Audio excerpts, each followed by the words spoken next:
This game is called Tulip Bubble. This is loosely based on the Tulip Mania of 1636.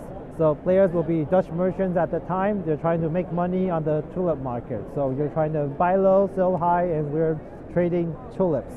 Well, technically you're trading the tulip bulbs, not actually the flowers. But anyway, in this game, you're trying to buy them. So we'll start talking about from the buying phase. In the buying phase, you will use these player bid markers to bid on the tulip cards down here. So if you want to buy this, you place your marker here. You take turns and placing markers. If you want to buy this red tulip, you look at this. This is a C3. The C is the level of the tulip. The C level, there's going to 3 levels, A, B, C. The number is doesn't affect the price. It's only used. It's a different variety. It's used on the collector cards. So the price of a red C would be $7. This is a red tulip marker here. Level C, so it will be $7. So to buy this card, you have to pay $7 to the bank, and you'll get this card. If more than one player wants to buy it, then you'll have to bid for it. So they'll take turns rising the price, and the winner of the bid will take the card, and the loser will take the price difference. So what that means is, for example, maybe the purple player buys this card for 8 coins, then the orange player, he will get the difference. The market price of a white C is only 5, so since the purple paid 8, the difference of 3 coins will go into the orange player's pockets.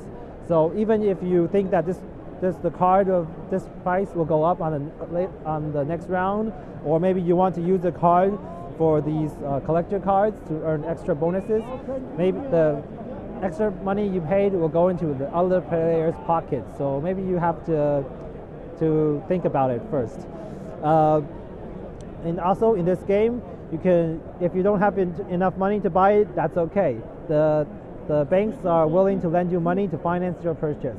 So for example, over here, the blue player on the previous round has bought a red B for 10, but he didn't pay the money for it.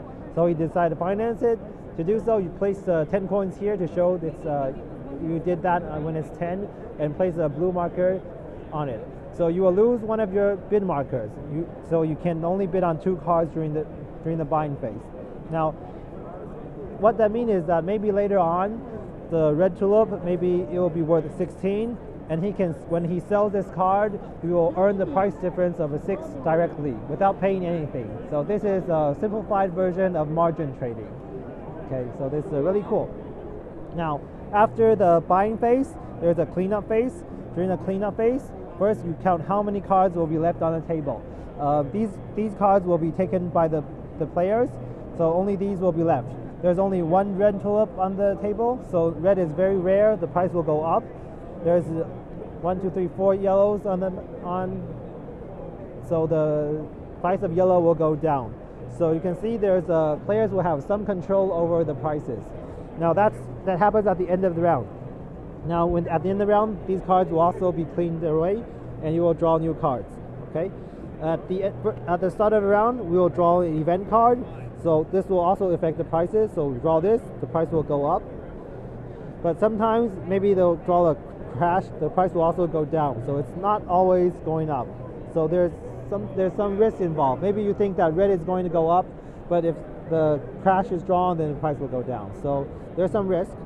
And the game will end when the bubble bus card is drawn. This will be randomly shuffled on the bottom 3 cards. So you know it's coming, but you can't know for sure. When the bubble busts, the game will end, and you cannot sell any cards. Any cards you still have in your hand will be worth 0. So you should try to sell them before that happens. At the end of the game, the player with the most money in their pockets will win the game. So it's quite straightforward. I forgot to mention these collector cards. During the selling phase, you can also choose to sell to these collectors, and you will get a bonus. So, for example, this is a B1, B2, and C of any kind at the same color, and then you can gain this extra $15. So this is one of the main ways of earning lots of money in this game. Okay, so that's pretty much it. This is a game for 3 to 5 players. It lasts about 1 hour. This game is called Mini Rails. This is a game for also 3 to 5 players. It goes around for 40 to 60 minutes. In this game, there's only 2 actions. This is lay tracks, and this is buy shares. Okay, so here, look at this is the market board. This is the player order. So the orange will go first.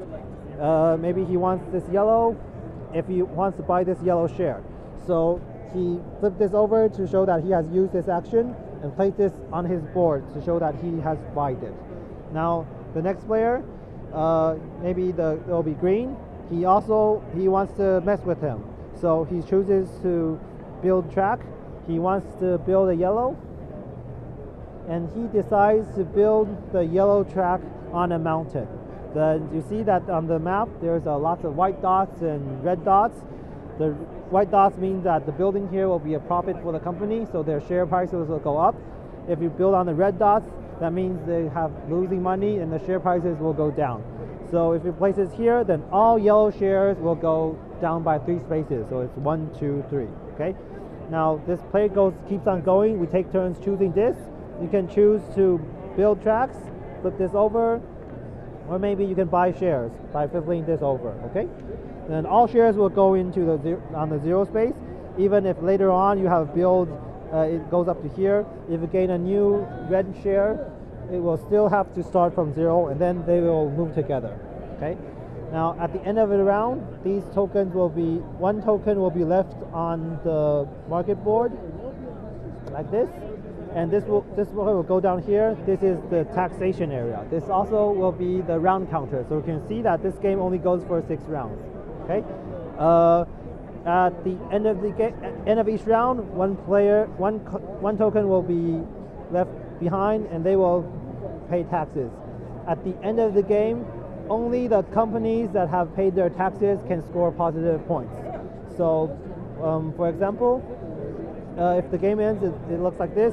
The red company did not pay their taxes. So if you have stock in the red company, they will not count. They will not count score points for you. They'll be 0. So if you go first, when you choose a disc, you also choose the player order of the next round. If you go first, you get to have the better pickings. You can choose to build on the better places, but going last will get to decide who pays their taxes, and ultimately only those companies who gets to score points. So it's quite interesting. There's only 2 actions in this game, but there's a lot to think about. This is 3 to 5 players and lasts about 40 to 60 minutes. So it's a train game that can finish under an hour.